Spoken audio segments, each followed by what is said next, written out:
Good morning all guys. आज हम आपके सामने बहुत इंटरेस्टिंग वीडियो लेके पेश हुए हैं। वीडियो का जो टॉपिक है हमारा कि bird eye view drill down display.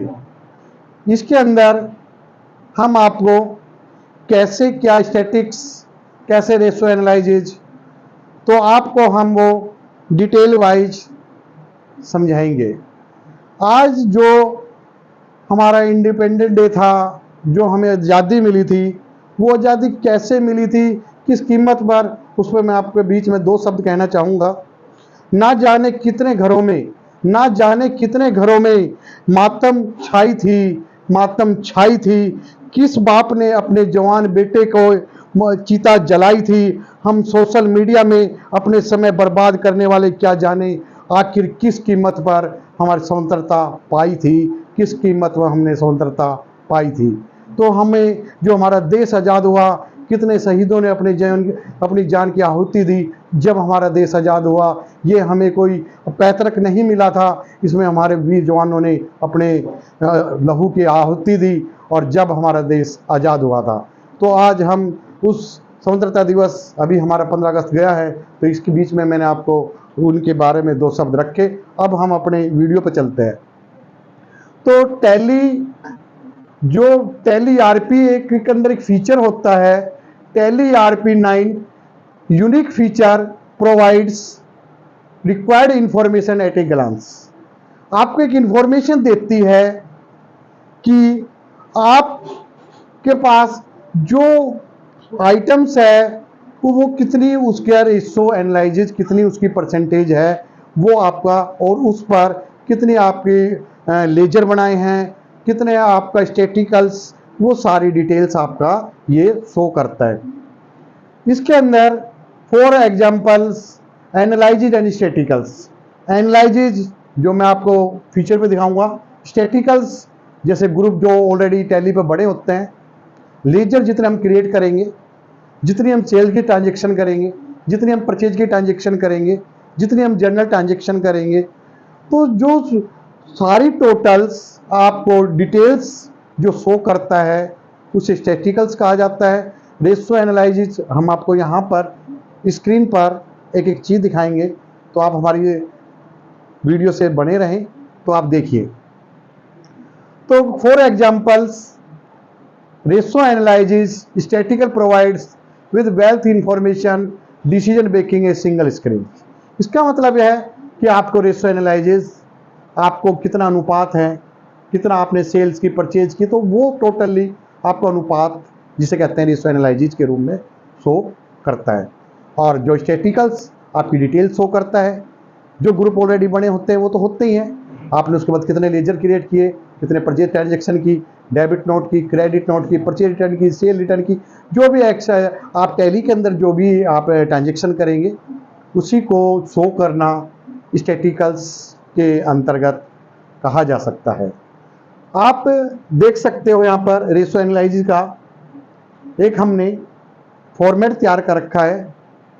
तो सबसे पहले आप स्क्रीन पर देखिए, यहाँ ratio analysis principal group 1 year का तैयार करते हैं हम, 1/4/22 से लेकर 31/3/23 के बीच में किया। प्रिंसिपल रेशो हमने तैयार किया। तो सबसे पहले आप स्क्रीन पर देखिए कि प्रिंसिपल ग्रुप के अंदर एक एक आपको फार्मूला सहित समझाऊंगा कि कैसे, किसके अकॉर्डिंग्स, किसको जोड़कर, किसी को डिवाइड कर कैसे क्या क्या निकलता है। तो सबसे पहले हम आपको दिखाते हैं कि वर्किंग कैपिटल्स। अब वर्किंग कैपिटल्स कैसे फाइंड आउट करोगे।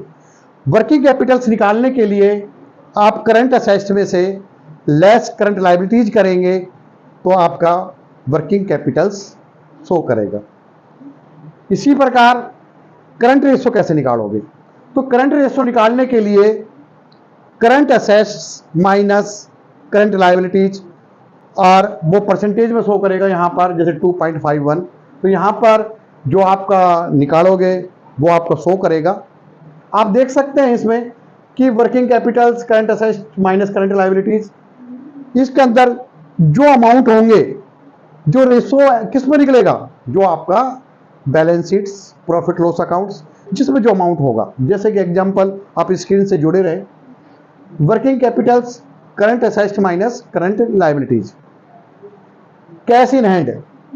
आप जब फाइनेंशियल आपकी तैयार हो जाता है, क्लोजिंग होती है 31 मार्च, फाइनेंशियल ईयर कब स्टार्ट होता है? 1 अप्रैल से लेकर और 31 मार्च। तो लास्ट में जो आपका कैश इन हैंड बच गया, उसका कैश इन हैंड कितना है आपके पास? आपके पास लास्ट में, मैं 31 मार्च की बात कर रहा हूं, लास्ट में कैश इन हैंड कितना है आपके पास? बैंक बैलेंस कितना है आपके पास? बैंक ओवरड्राफ्ट कितने हैं आपके पास? सन्ड्री डेटर्स कितने हैं आपके पास? सन्ड्री क्रेडिटर्स कितने हैं आपके पास? सेल्स कितने की किया आपने? परचेज कितने की किया आपने? स्टॉक आपके जो फर्म है उसमें कितने को जो पक्का माल है, कच्चा है, उसमें कितना स्टॉक इन हैंड है? आपको कंपनी को कितना नेट प्रॉफिट हुआ? जब पहले जीपी निकलता है डायरेक्ट घटाकर सेल्स में से, उसके बाद इनडायरेक्ट घटाकर नेट प्रॉफिट निकलता है, तो आपका नेट प्रॉफिट कितना है? और उसके बाद वर्किंग कैपिटल टर्नओवर्स कैसे निकलता है? तो वर्किंग कैपिटल टर्नओवर्स कैसे निकलता है? जो आपकी लास्ट में जो सेल्स बची हो उसको वर्किंग कैपिटल से डिवाइड किया जाता है, तो आपका working capital turnovers find out हो जाएगा। उसी प्रकार इन्वेंट्री टर्नओवर्स कैसे निकलता है? तो इन्वेंट्री टर्नओवर्स के लिए क्या होगी? जो टोटल सेल्स होगी उसको डिवाइड हम क्लोजिंग स्टॉक से करेंगे। तो आप देख सकते हो कि जो आपने टैली पर एंट्री करने के बाद जो कैश बुक, बैंक बुक, जो ट्रांजैक्शन की है, उसका प्रतिशत जिसे कहते हैं रेशो, वो रेशो कब निकलेगा? आपको वही सेम प्रोसीजर में जनरल एंट्री करनी है जैसे कि आप करते आए हैं। आपको वही एंट्री रिसिप्ट्स के अंदर, वही पेमेंट की, वही जर्नल्स, वही सेल्स, वही परचेज, आपको वही एंट्री करनी है। हमें कोई एक्स्ट्रा वर्क नहीं करना, केवल उन एंट्री के आधार पर हम वर्किंग कैपिटल टर्नओवर उसमें देख सकते हैं, रिस्क एनालिसिस उसमें देख सकते हैं। अब ये सारी चीजें श्योर है जब आप टैली पर वर्क कर रहे हैं, तो ये जो मैंने आपको स्क्रीन दिखाई है कि कैश इन हैंड, जब आप बैलेंस शीट बनती है, जब आप अपनी किसी भी ट्रांजेक्शन को कंप्लीट कर लेते हैं, तो आपको क्या क्या शो करता है? तो आपको शुरू में बैलेंस शीट भी शो करती है, प्रॉफिट लॉस अकाउंट भी शो करता है, कैश बुक भी शो करती है, बैंक बुक भी शो करती है, सेल्स बुक भी शो करती है। तो उनकी जो टोटल अमाउंट्स है वो टैली का वर्क है। आपको तो केवल, जैसे कि कंप्यूटर में क्या होता है, आप इनपुट दिया, फिर प्रोसेस होगा और फिर आउटपुट निकल आएगा। तो ऐसे ही है कंप्यूटर के अंदर, हमने केवल ट्रांजैक्शन करना है।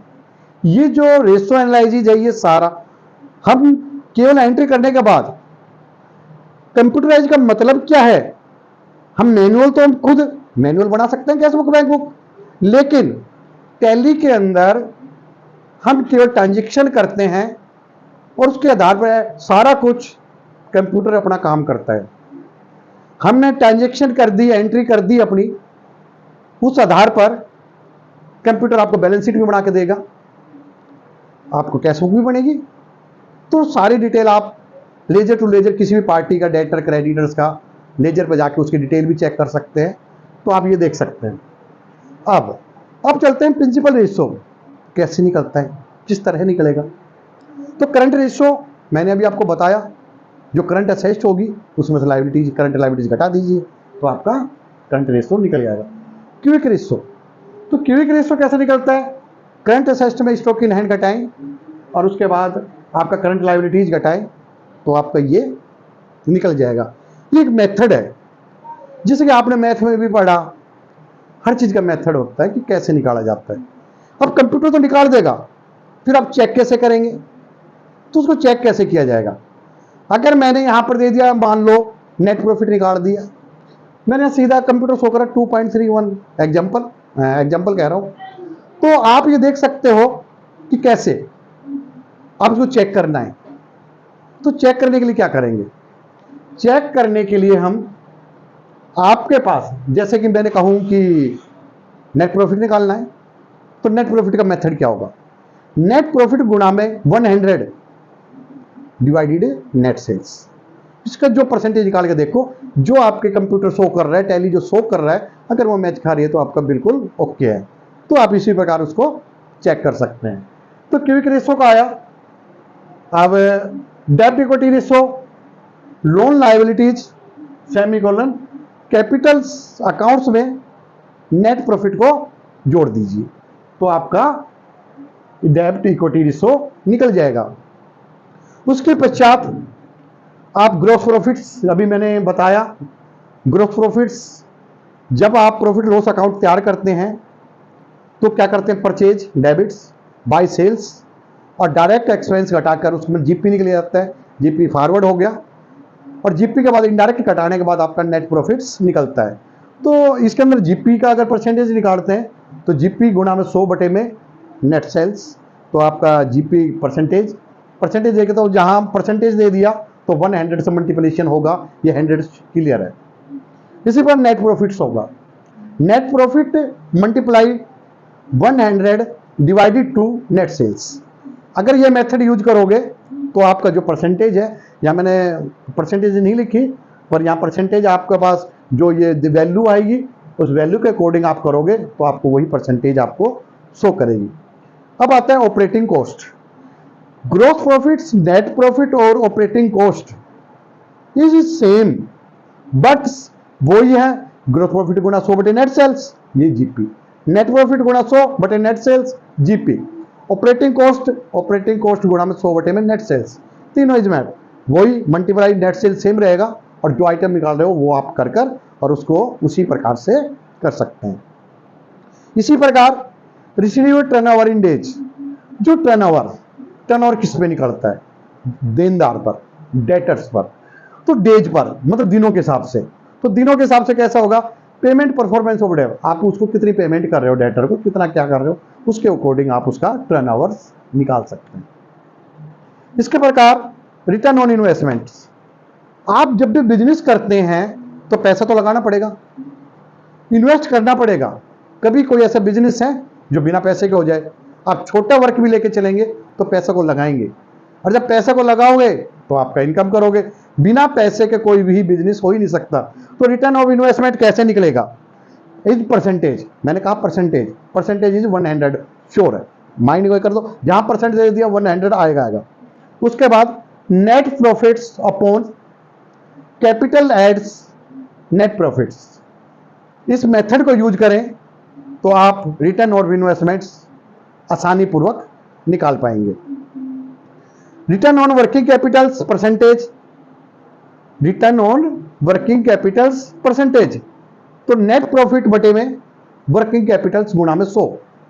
ये आपको मैंने आज birds eye view drill down payments, जो कि आपका रेशो एनालिसिस में, फिर मैं रिपीट कर देता हूं, रेशो एनालिसिस के अंदर आपका परसेंटेज शो करता है, आपके अनुपात शो करता है, जो आपने बैलेंस अपने टैली के अंदर balance sheet, profit loss account, जो भी सेल्स परचेज जो भी है उसको अकॉर्डिंग आपका परसेंटेज शो करेगा। स्टैटिकल्स अकाउंट्स जो लिखा गया है उसका क्या है कि आप जब स्टैटिकल्स करेंगे तो उसमें आपने कितनी लेजर की ट्रांजेक्शन की, कितनी परचेज की ट्रांजेक्शन की, कितनी सेल्स की ट्रांजेक्शन की, कितनी जर्नल की ट्रांजेक्शन करी, उसमें ग्रुप कितने बने हुए हैं, तो आपका सारा ए से जेड तक आपका एक पूरा का पूरा डायग्राम शो करेगा। तो आज हमने आपको ये वीडियो के बारे में आज वीडियो दिखाई। आशा करता हूं कि आपको मेरी वीडियो पसंद आई होगी, और वीडियो पसंद आने पर लाइक से सब्सक्राइब करें। जय हिंद, जय भारत।